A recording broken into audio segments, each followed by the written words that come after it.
watching Sunday Sound Off with Frank Boal.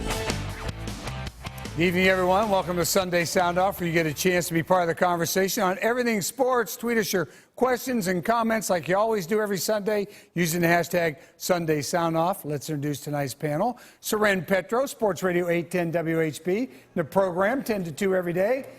I'd say Happy Mother's Day, but you're not a mother. But how you doing there? You know, I'm not, Frank, a mother, but I may have been called one several times. So thank you for bringing that up, Francis. I hope things are good for you. Yeah, you too. Okay, TJ Carpenter, Sports Night, Sports Radio 810 WHB.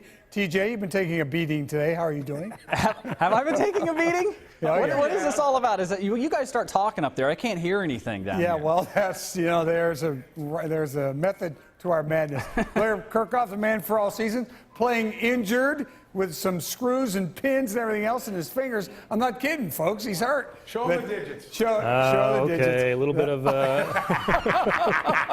we go. Looks like Roger Rabbit. Blair, how are you, pal? Doing fine, Frank. All right, gentlemen, let's get into this. Here are our hot topics of the evening. Who does the Big 12 chase in that Big 12 expansion? We talked about this not last Sunday, but all this past week. Are college football satellite camps a good idea? Number 3 is MU athletics being run by the athletes. We'll talk about that as well. But first, our big question of the week: why are the Royals coughing and sputtering at the 30-game checkup? Soren. Well, I mean, fans may not want to hear it. The Royals may not want to hear it, but I'm going to say it's the World Series hangover. They're not playing the same type of sharp baseball that they've played for the last year and a half, really the second half of 14 and all through 2015.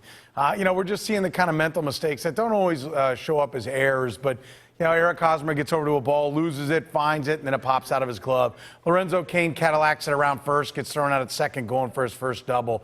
Just the kind of mistakes that they never made. Those are the mistakes other teams make, and then the Royals make them pay. And right now, they're giving back too many opportunities, too many bases, too many outs, and not taking advantage of the ones that are given to them. There's still plenty of time for them to turn this thing around. So I don't think there's any reason for us to panic, but at some point, they've got to figure out what's missing. And whether or not it's the rings on their fingers, coupled with everybody has now a fat contract. I mean, not that $600K when you're just getting into the bigs isn't good money, but now everybody's in the millions. Is that what it is, and can they find that sharpness? Ned Yost is what everybody wants to point to today.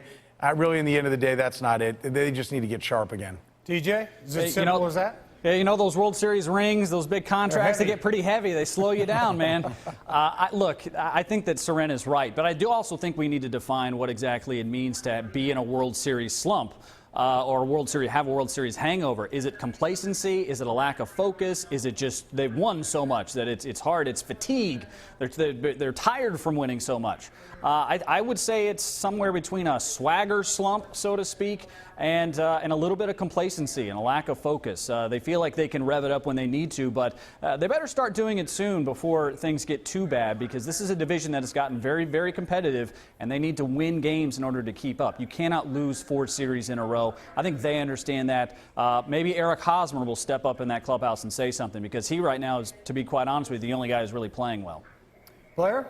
Yeah, focus and concentration. I absolutely agree with that. You see it on the base paths and on defense especially, which is had been a hallmark for the Royals over the previous 2 seasons. But if you want to drill down and look for just some physical stuff, they in this 3 and 9 last 12, the bats were silent the first part of it, but starting pitching is a little bit of a concern now.